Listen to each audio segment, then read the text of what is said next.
This is the formal introduction now to the use of the spear. Spear, of course, considered by the Chinese the king of all weapons, more so than even the sword because of the reach that was involved. Also, it was very easy to train an entire army of men to use the spear where it's almost impossible for the sword. Also, look what's involved in the amount of metal. When you're working with the sword, from here this takes precision, it takes craftsmanship.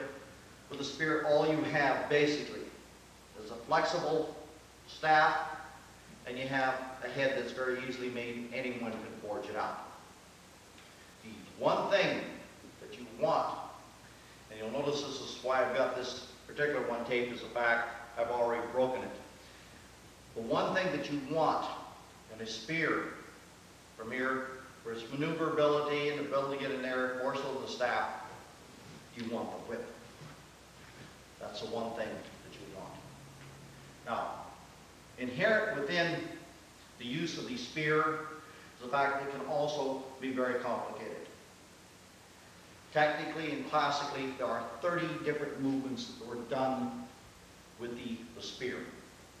What I'm going to do at this point, the first spear set that we're going to introduce you to is called 4-point spear. It is simply the first half of the 8-point. As we get into the last half on the next set of kata tapes, it's a lot more technical. But what I'm going to try to do now, before we get into any of these, are give you the basic exercises now to prepare you for the different sets that are going to come. Fortunately, being of the Chinese system, we don't have to worry about the stances because we've had them, most of them. The first stance is very simple. The movements are done with the feet together. The movements are done from a horse. The movements are done from a bow, or they're done lunging into the bow.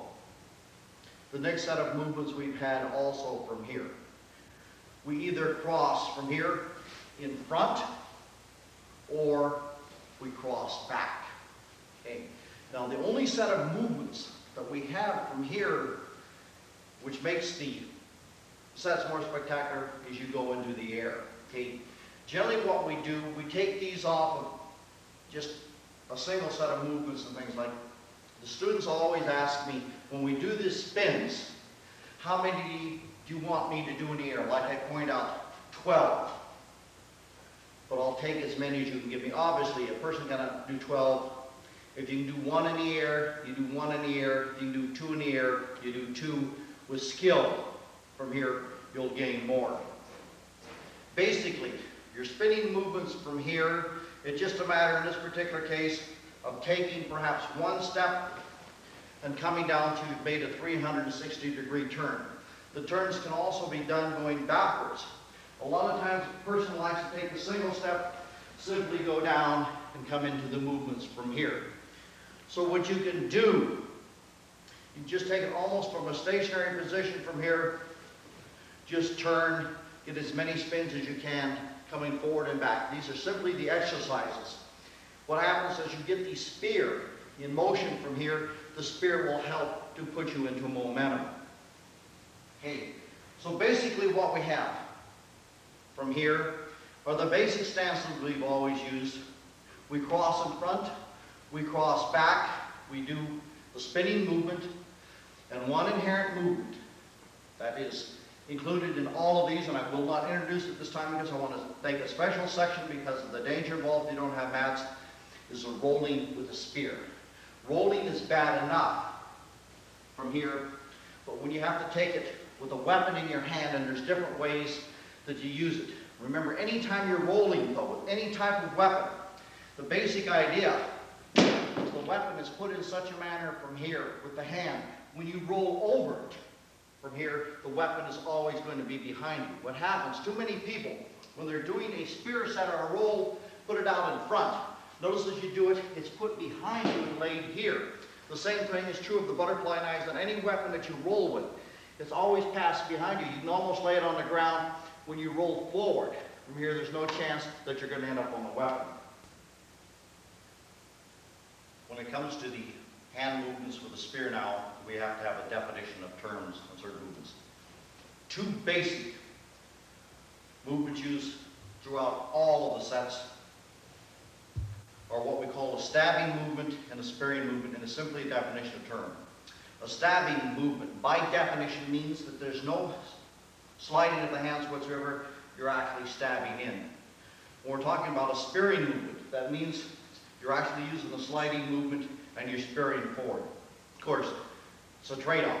The stabbing movement has more power from here but limited reach. Notice that the same thing if I use the spearing movement from here now, you can spear forward, but what you're using now basically is simply the extension of the stab, of the spear. So the first two movements that you'll practice, and these will be in the kata, will be the stabbing movement and the spearing movement. The next set of movements now that is used continuously throughout all sets are small circles, large circles. Notice in this particular case, I have them going in the same direction. They can be reversed, small and large. Okay. The next movement that you can work with, and you have to get through a Chinese supplier, an actual Chinese type of staff, generally imported from mainland China, that is still flexible enough that it will not break. On each of the movements, and what you learn to do also from here is to whip the movement from here. Whip it down, whip it forward from here. What we do then is we take our circular movements from here, we learn to cross in, and we learn to cross back and put the spearing movements from here. Okay, the next basic movement that I want you to practice from here is what we call the hooking movement.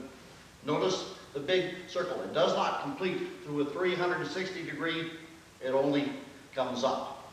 Okay. The next phase, I'll come back and put more emphasis upon this also. The complete movement forward, and then the complete movement back from here. As you're working forward, and you're working back, you're working forward. When we take the first kata, the 4-point will take only the elementary movements. Okay, but on your own now, once again the series from here that you'll practice from here. The spear and the stab. The circles clockwise and counterclockwise from here. The whipping movement. The hooking movement. Spearing in, spearing back, and these can be put down in conjunction with any and all of the stances. Feet together, horses, bows, and around. The final movement that we have from here that you practice, we also take in the spear sets, is the actual whipping from here. Also, this can be done in conjunction with your steps. But one thing you have to worry about is I have a very large studio here myself. I barely clear the walls. Also, I have a 16-foot ceiling from here, so you have to be very careful on these particular movements. Taken formally then, from here, the 8-point spear, the first half of the 4th point, which it is more than anything else, is very disciplined. It's done in a very stylized movement from here. The main emphasis being on power from here, not speed.